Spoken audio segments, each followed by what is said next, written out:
And then once that education has occurred, then we have to start the treatment. We have over 1,400 nonprofits in Santa Barbara County, and I really think we should be working with those nonprofits, not only for this drug problem, but also for some of the people that have mental health issues, other drug and alcohol issues that are incarcerated in our jails. I'm sure that will be a subsequent question, but we need to free up that space in our jails, and again, working with our nonprofits, another way to help that. Thank you. Thank you. Question number 2 will be asked first of Chief Brown. As the chief law enforcement officer in the Valley, you have the opportunity to affect crime and enforce against it. Crime has been on the increase in the Valley. Part, but not all, of this increase is associated with the Chumash Casino. For example, from 1994 to 2005, calls for service and reports written to the Chumash Casino were 25 in 1994 and 598 in 2005. What specific policies or programs would you pursue to combat the growing crime in the Valley?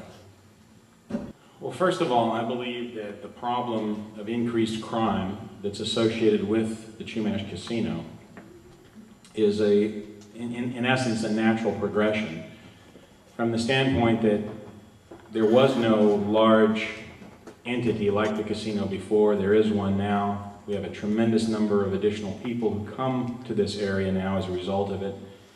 And there's a certain number of crimes that would have increased no matter what the type of venue was. It could have been a shopping center, it could have been an outlet store, it could have been an amusement park. If there were many thousands of additional people coming into an area, it's a natural progression that there are going to be increases in certain types of crime.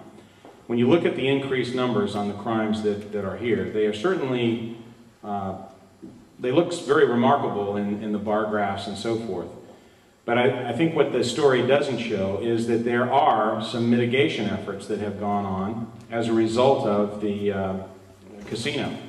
The tribe, through the Indian Gaming Trust Fund, has given a substantial amount of money, which has paid for 5 sheriff's deputies and another car, which essentially puts an around-the-clock sheriff's deputy car here in the valley. And when you look at the numbers of calls for service, the number of crimes, there are an additional 1, 2, maybe 3 a day.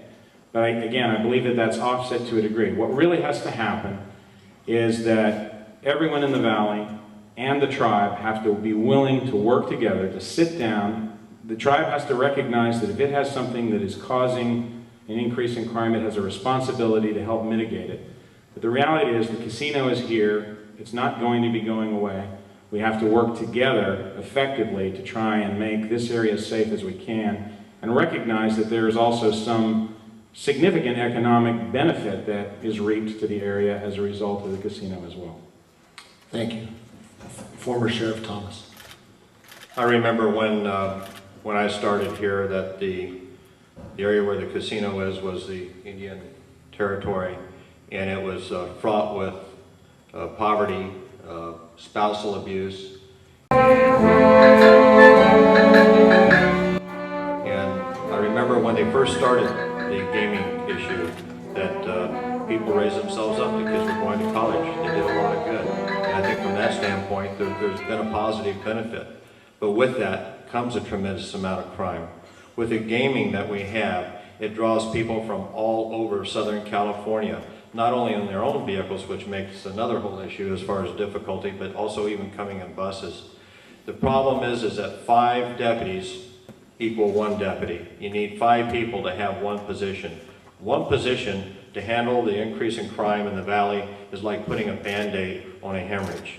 You need to have more people here to be able to respond to those calls. You need more undercover work in the casino itself, because the majority of the cases that are handled inside the casino are drug related.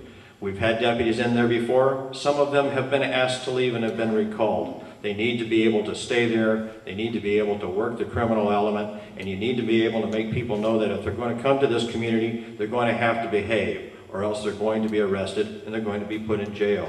And it's the only way that you can have an impact with people, is assure that they know that there's a response if they misbehave.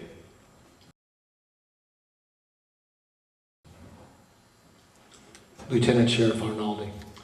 Again, we're just going to have to become more proactive. By being proactive, some people would rather use the term aggressive. That's fine. We just need to do more out there. You know, driving back and forth from South County to North County, I see the amount of traffic that's on that highway, and the majority of those vehicles are turning at 246 and coming right into the casino. And we just need more visual presence of deputy sheriffs, not only on the roadway, but at the casino itself, and the businesses here in Solvang and San Ynez Valley, because quite a bit of majority of these crimes are happening when the patrons lose their money and they decide they want to go back and gamble some more. So what do? They go across the street and break into the gas station. And that's a proven fact. Therefore, again, if we've got more people out there, more high visibility, be more proactive. And again, we've got to show these people that they just cannot come into our backyard and get away with what they're getting away with. Thank you. Sheriff Anderson. Well, I agree with a lot of what has been said. Obviously, if you want to make an impact and decrease crime in the valley, you have to have more deputies on the street. So I would propose that we increase the staffing in the San Ynez Valley to have a greater impact on the effects of crime. The casino has obviously had a negative effect in that area because gaming tends to attract that type of person to their establishment. But above that, what we have are people who are coming to the valley to sample wines, to partake in the alcohol consumption, and we're seeing a dramatic increase in the amount of people drinking and driving, getting drunk in public, not necessarily at the casino, but throughout San Ynez Valley as a whole. So I think we need to take a more broad approach, rather than just focus on the casino, but the casino is an issue, but there are other issues in the San Ynez Valley. I think we also need to include more crime prevention programs. We need to be working with the businesses throughout the valley to make sure they know what's appropriate, what isn't appropriate when it comes to serving alcohol, and or how they obey the laws when it comes to those types of issues. The effect of the publicity that we've seen as a result of the movie Sideways, we've seen a tremendous increase in the amount of people that come to San Ynez Valley to basically partake in the tourism and in the wineries and the casino activities and the restaurants here. There is actually more crime in the surrounding area of San Ynez Valley than there is at the casino. And, you know, if we're going to make an effect in the criminal justice system overall for Santa Barbara County, we have to have more beds in our jail. Right now we have jail overcrowding issues. Thank you, Sheriff. Time.